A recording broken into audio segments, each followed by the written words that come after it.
방금 전에 읽은 말씀을 가지고 참된 그리스도인은 겸손합니다 라는 제목으로 하나님 말씀 함께 나누겠습니다. 제가 얼마 전에 서점을 갔다가 이해하기 힘든 책 제목 하나를 발견하게 되었습니다. 데이비드 키네먼과 게이브 라이언이 함께 지은 책인데 책 제목이 나쁜 그리스도인입니다. 나쁜 그리스도인. 여러분, 그리스도인 중에 나쁜 사람이 있을 수 있을까요? 이 그리스도인이라는 뜻은 그리스도를 닮은 사람이라는 뜻입니다. 어떻게 그리스도를 닮은 사람이 나쁜 사람이 될 수 있겠습니까? 그런데 실제로 우리는 현실 생활 속에서 나쁜 그리스도인을 만나게 됩니다. 오죽하면 미국에 가면 이민을 가서 제일 조심해야 될 사람이 교회 다니는 사람들이라고 그러더라고요. 교회 다니는 사람들만 조심하면 사기당할 위험이 없다는 얘기가 공공연하게 돌아다니고 있습니다. 왜 사람들은 그리스도인들을 나쁘다고 생각하게 되었을까요? 그것은 신학적이고 종교적인 입장 때문이 아니었습니다. 데이비드 키네먼과 게이브 라이언은 자신의 책에서 그 이유를 이렇게 쓰고 있습니다. 외부인들이 그리스도인들, 그 중에서도 특히 보수적 그리스도인들에게 반감을 느끼는 가장 주요한 이유는 어떤 신학적인 입장 때문이 아니다. 그들에게 부정적인 인상을 주는 것은 바로 그리스도인들의 잘난 척 때문이다. 이어서 더 아픈 이야기를 그 책은 보고하고 있습니다. 외부인들 중 4분의 1은 기독교 하면 가장 먼저 떠오르는 이미지가 신앙의 변질이라고 응답했다. 기독교는 이제 궤도를 벗어났으며 더 이상 그리스도께서 맨 처음 의도하신 모습이 아니라는 것이다. 현대 기독교는 더 이상 그리스도를 닮은 사람들의 집단이 아니었다. 참 마음이 아프지 않습니까? 그리스도인들이 더 이상 그리스도를 닮은 집단이 아니라고 사람들은 우리에게 얘기해주고 있습니다. 그리스도인에 대한 상식, 믿지 않는 외부인들도 아는 상식은 그리스도를 닮은 사람들이 그리스도인이라는 것입니다. 사도행전 11장 26절에 그리스도인에 대한 단어가 처음 등장합니다. 한번 읽어볼까요? 시작. 만남에 안디옥에 데리고 와서 둘이 교회에 1년간 모여 있어 큰 무리를 가르쳤고 제자들이 안디옥에서 비로소 그리스도인이라 일컬음을 받게 되었더라. 안디옥에 있는 제자들이 얼마나 주님을 똑 닮았으면 그 제자들을 바라보면서 사람들이 야, 그리스도를 닮은 사람이구나. 그래서 비로소 그리스도인이라는 이름으로 부르게 되었다는 것입니다. 그런데 안타깝게도 오늘날 현대 그리스도인들은 더 이상 그리스도를 닮은 사람이 아니라고 그 나쁜 그리스도인은 물론 세상에 있는 많은 사람들이 우리에게 이야기를 해주고 있습니다. 목사와 장로, 권사와 집사라 일컬어지는 사람은 많은데 참된 그리스도인이라고 일컬어지는 사람은 보이지 않는다고 말합니다. 왜 사람들이 그렇게 생각하게 되었을까요? 그것은 아까도 말씀드린 것처럼 바로 우리의 잘난 척, 우리의 교만 때문이라는 것입니다. 그러게 오늘부터 시작되는 이 산상수훈의 팔복은 우리에게 오늘날을 살아가는 현대 그리스도인들에게 매우 중요한 메시지입니다. 왜냐하면 팔복은 참된 제자, 참된 그리스도인의 모습이 어떤 모습이어야 하는가를 가르쳐주고 있는 예수님의 말씀이기 때문입니다. 그러게 우리가 팔복을 통해서 우리의 인생이 변화될 수 있다면 우리가 더 이상 나쁜 그리스도인이 아니라 우리가 좋은 그리스도인, 아니 참된 그리스도인으로 살아갈 수가 있는 것입니다. 사랑하는 여러분, 저는 12년에 저와 여러분이 정말 사람들에게 비춰질 때 저 사람들은 진정한 그리스도인이야 이렇게 불려지는 사람들이 되기를 주님의 이름으로 축복합니다. 그렇다면 우리가 그런 그리스도인이 되기 위해서 오늘 하나님이 우리에게 준 첫 번째 메시지는 무엇입니까? 그것은 심령이 가난한 자는 복이 있다는 것입니다. 무슨 말입니까? 참된 그리스도인의 첫 번째 특징은 자신의 마음이 가난해서 자신의 마음을 낮추고 겸손하게 생활하는 사람이라는 것입니다. 겸손한 사람, 그것이 그리스도인의 첫 번째 특징입니다. 사랑하는 여러분, 여러분은 겸손하십니까? 여러분의 주변에 있는 사람들이 여러분을 만날 때 참 저 사람은 겸손한 사람이야, 이런 이야기를 듣고 사십니까? 말을 좀 질문을 바꿔볼까요? 여러분은 다른 사람들과 만날 때 여러분이 더 많은 이야기를 하십니까? 아니면 더 많이 경청하십니까? 질문을 또 바꿔볼까요? 여러분은 사람을 만날 때 부드럽고 교양 있고 예의 있는 말로 사람을 대하십니까? 아니면 사람을 쉽게 대하십니까? 겸손한 그리스도인, 사실 그것은 그들의 보고서 그대로 사실 오늘날 찾아보기 힘든 시대가 되었습니다. 그렇다면 우리가 어떻게 겸손한 참된 그리스도인으로 살아갈 수가 있는 것일까요? 그 첫 번째 비결은 복음을 들을 수 있는 자리에 나가야 한다는 것입니다. 우리가 겸손한 그리스도인이 되기 위해서 가장 중요한 것은 우리가 복음을 들을 수 있는 자리에 나가야 한다는 것입니다. 우리는 예수님을 구원자여 주님으로 믿는 사람을 참된 그리스도인이라고 그렇게 부릅니다. 그리고 그 믿음은 오직 하나님의 말씀을 들을 때 온다는 것을 알고 있습니다. 로마서 10장 17절을 기억하십니까? 그러므로 믿음은 들음에서 나며 들음은 그리스도의 뭐로? 말씀으로 말미암는다고 기록하고 있습니다. 무슨 얘기예요? 믿음은, 참된 믿음은 오직 그리스도의 말씀, 하나님의 말씀을 들을 때 생긴다는 것입니다. 그러기에 우리가 주님의 참된 제자가 되고자 한다면 무엇보다도 그리스도의 말씀을 들을 수 있는 자리에 나가야 합니다. 말씀을 듣지 않고 참된 그리스도인이 될 수 없고, 말씀을 듣지 않고 참된 그리스도인의 특징인 겸손함이 우리에게 나타나지 않기 때문입니다. 그래서 예수님께서는 오늘 자신의 제자들에게 공생애를 시작하기에 앞서서, 사역을 시작하기에 앞서서 예수님이 제일 먼저 한 것은 제자들에게 말씀을 가르쳐 준 것입니다. 예수님은 제자들을 만나자마자 니네 빨리 가서 일해라, 니네 빨리 가서 봉사해라, 빨리 가서 구제하고 전도하라고 말씀해 주지 않으셨다는 것입니다. 오늘날 한국교회의 교만함은 말씀을 듣지 않은 상태에서, 변화되지 않은 상태에서 일만 감당하기 때문입니다. 말씀을 듣지 않은 상태에서 일하다 보니까 자기의 자아가 죽지 않은 상태에서 쉽게 다른 사람들에게 상처를 주는 말을 내뱉습니다. 사랑 여러분, 우리가 이 복음을 듣기 전에 우리는 그리스도인이 아닙니다. 아무리 교회를 오래 다녔다 할지라도 누군가를 통해서 복음을 직접적으로 들어서 그 복음에 의해서 변화되지 않았다면 그 사람의 인생 가운데 그리스도인의 특징인 겸손함은 존재하지 않습니다. 왜 우리가 겸손하지 못한 것일까요? 아직도 복음을 듣지 않고 교회만 다녔기 때문입니다. 오늘날 교회만 다니는 사람들이 너무나 많이 있습니다. 복음을 듣지 않고 그저 교회에 왔다 갔다 하면서 예배만 드리는 사람들이 많이 있습니다.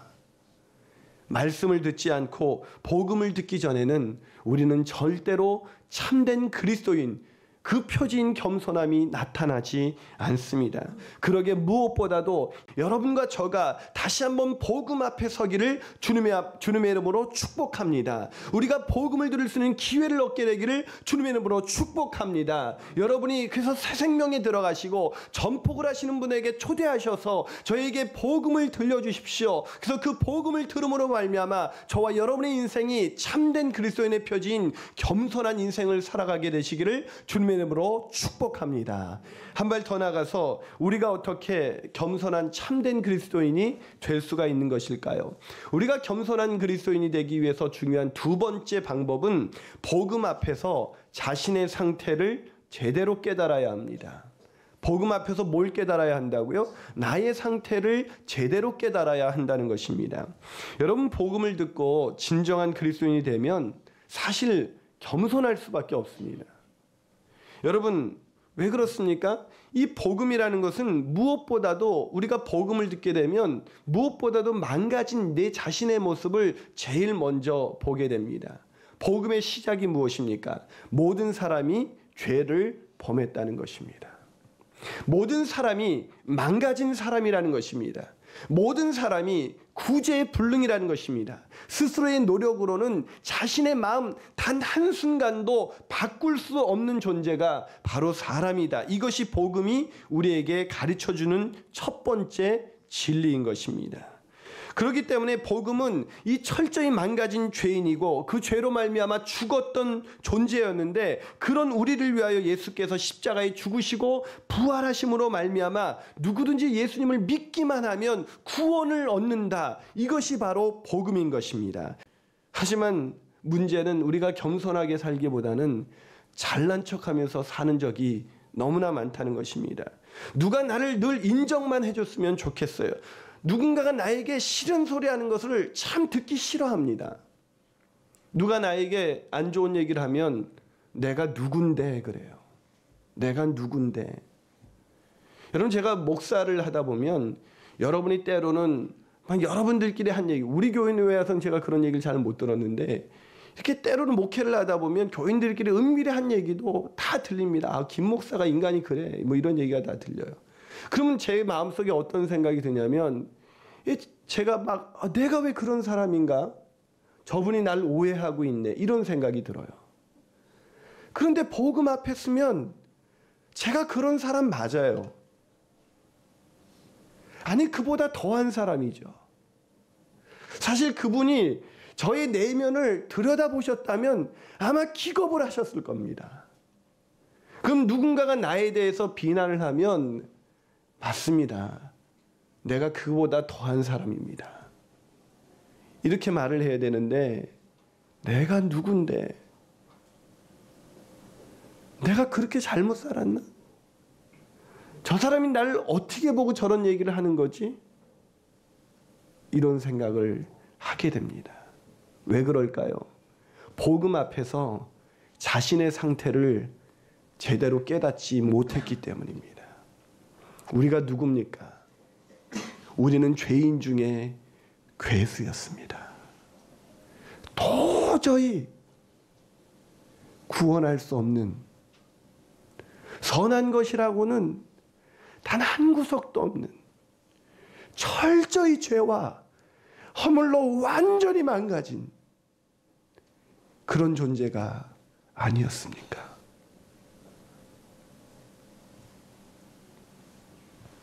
그런데 사람들이 우리를 비난하면 화가 치밀어 올라요. 내가 그래도 우리 교회 몇 년 동안 다녔는데, 내가 그래도 우리 교회 일꾼인데, 내가 그래도 목사인데. 사랑하는 여러분, 우리는 분명히 복음을 처음 들었을 때 우리가 죄와 허물로 망가진 존재라는 사실을 들었습니다. 근데 그거를 잊어버린 거예요. 예전에는 복음 앞에 서서 내 상태를 제대로 바라본 적이 있는데 어느덧 신앙생활을 하면서 내 자신을 제대로 바라보지 못하는 거예요. 제가 얼마나 제 자신을 똑똑히 바라보지 못하는지 저는 운전을 할 때마다 사실 느낍니다. 운전을 하다 보면 하나님의 임재를 느낄 때가 참 많아요. 왜 그러냐면 이 운전을 하다 보면 이 깜빡이를 켜지 않고 갑자기 끼어드는 사람이 있습니다. 그럼 짜증나죠. 아이, 저 사람은 깜빡이도 켜지 않고. 그리고 또 어떤 사람은 막 신호를 어겨갑니다. 아유, 뭐 이렇게 급해서 저렇게 위험하게 운전하는. 또 어떤 사람이 핸드폰 하면서 운전을 해요. 저 참 위험한데. 심지어 어떤 사람은 천천히 가요. 그것 때문에 짜증이 나는 거예요. 저 사람은 길을 전세를 내셨나? 또 저는 좀 이렇게 어느 날 좋은 표현을 알게 됐어요. 앞에 차가 어느 날 길게 늘어서 있어요. 왜 그러냐면 맨 앞에 천천히 가는 선생님이 계시기 때문에. 그래서 저기 선생님 가시네. 그게 무슨 뜻인지 아세요? 이 어린아이들 데리고 선생님이 앞장서면 애들이 쭉 따라가지 않습니까? 그래서 천천히 가는 사람을 선생님이라고 그러더라고요. 제가 그분들을 손가락질하고 있는 제 모습을 쉽게 발견합니다. 여러분, 제가 그런 행동을 저는 안 했을까요? 여기는 안 나오네요. 아까 10시 예배는 했어요 그러던데. 제가 하기만 했겠습니까? 제 나쁜 운전 습관은 저도 모르게 끼어들기를 하기도 하고 신호를 위반하기도 하고 운전하다가 전화를 받기도 하고 또 내 마음이 태평하면 천천히 가기도 합니다. 근데 더 웃기는 것은 김인환 목사가 자기는 한 번도 그런 일을 안 한 사람처럼 그 사람들을 비난할 때 너무나도 당당하다는 것입니다. 비난하는 그 순간만큼 김인환 목사는 마치 그거를 한 번도 해본 적이 없는 사람처럼 그렇게 비난하고 있는 것입니다. 사랑하는 여러분, 제가 운전할 때만 그럴까요? 제가 운전하는 그때만 내 잘못은 모른 채 다른 사람을 비난하는 모습으로 살아가고 있을까요? 아니요. 고백하지만 저는 삶의 수많은 영역에서 그렇게 살 때가 너무나 많습니다.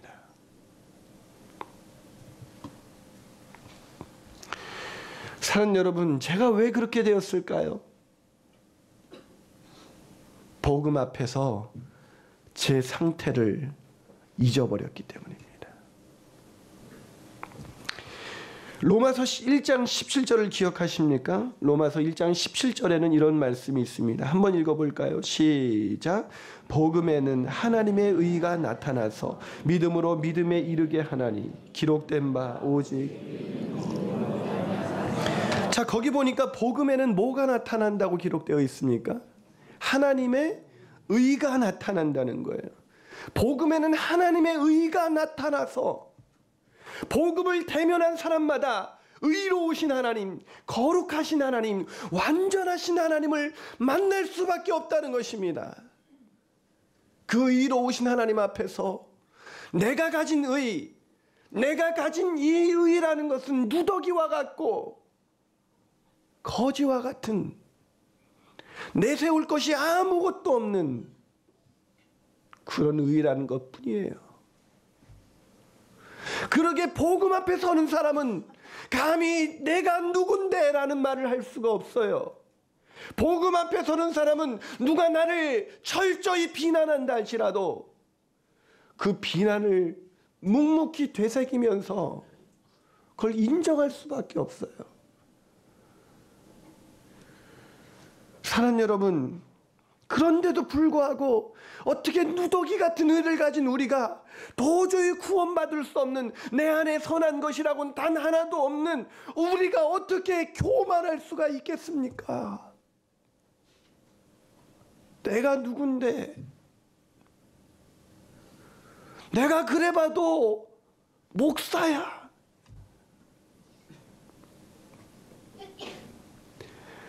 보수적인 그리스도인 참 교만합니다.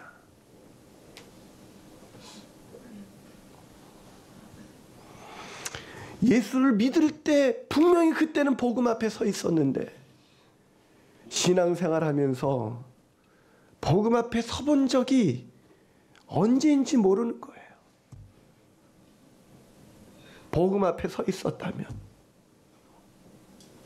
하나님의 의 앞에 자신의 모습을 바라보았다면, 누가 나를 비난한다고 한들 거기에 삿대질하면서 상처받았다고 나를 우습게 한다고 말할 수는 없을 것입니다. 그러기에 가장 복 있는 사람은 심령이 가난한 사람입니다. 마음이 가난한 사람. 여기서 심령이 가난하다 이 단어는 헬라어로 푸토코스라는 단어예요.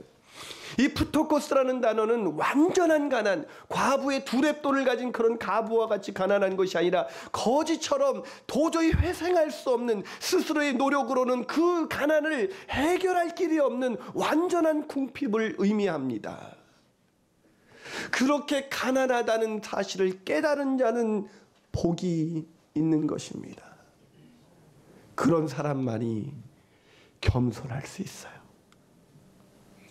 사랑하는 여러분, 2012년 다른 마음의 소원의 모든 소원의 기도 제목보다 하나님, 내 한 가지 소원, 평생 복음 앞에서 살기를 원합니다. 그 복음 앞에서 겸손하게 살기를 원합니다.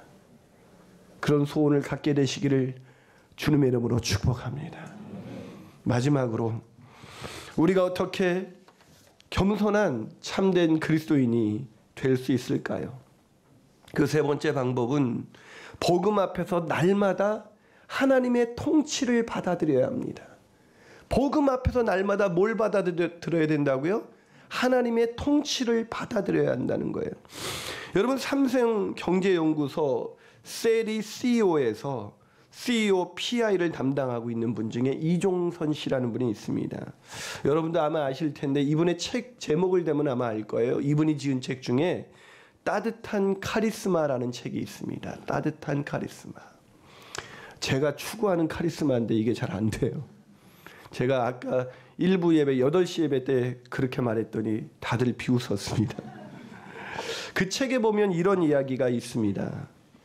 보통 상대에게 주는 상처는 흔히 겸손하지 못한 마음에서 비롯된 말 한마디나 별뜻 없이 행동 하나인 경우가 많다.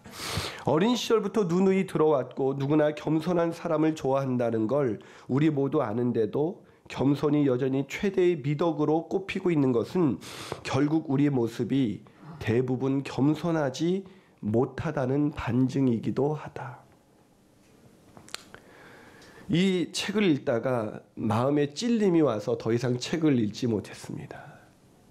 대부분 겸손하지 못하다는 반증이기도 하다. 꼭 제 이야기가 같았거든요. 그래서 책을 읽다 말고 책을 덮고 하나님께 기도했습니다. 하나님, 저는 언제쯤 주님처럼 겸손할 수 있을까요? 언제처럼 사람들이 나를 비난하고 사람들이 나에 대해서 무례하게 행동해도 내가 그것을 넉넉히 받아낼 수 있는 그런 겸손함을 가질 수가 있을까요? 제가 왜 안 되는 거죠? 사랑하는 여러분, 제가 왜 안 되는 것일까요? 그것은 제가 하나님의 지속적인 통치를 받아들이지 않기 때문입니다. 오늘 3절을 한번 다시 읽어볼까요? 한번 읽습니다. 시작. 심령이 가난한 자는 복이 있나니 천국이 그들의 것이며. 누가 복이 있다고요? 심령이 가난한 자. 이 말을 바꾸면 자기 안에 선한 것이 단 한 번도 없다는 것을 깨달은 사람, 단 한순간도 내 스스로의 노력으로는 선하게 겸손하게 살 수 있는 능력이 단 한순간도 없다는 것을 깨달은 사람은 복이 있나니 천국이 그들의 것이며. 이 천국의 그들의 것이라는 얘기는 심령이 가난한 자가 나중에 천국에 들어간다는 것만을 의미하는 것이 아니라 이 천국의 그들의 것이며라는 이 단어는 오늘날 우리가 하나님의 통치를 받으면서 산다는 얘기입니다. 왜요? 이 것이며라는 이 것이며에서 이다라는 이 단어가 이 헬라어로 에스틴이라는 단어인데, 이 에스틴이라는 단어는 미래형 동사가 아니라 현재형 동사예요.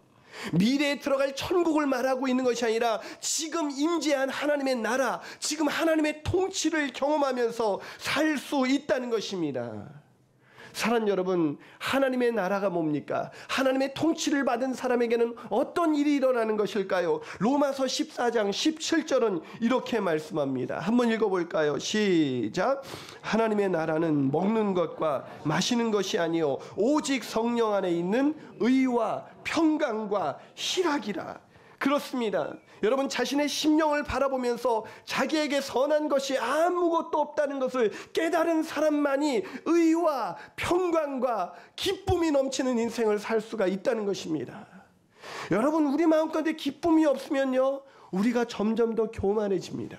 우리의 의가 하나님이 전가해 주신 의가 아니라 내 의를 가지려고 하면 교만해집니다.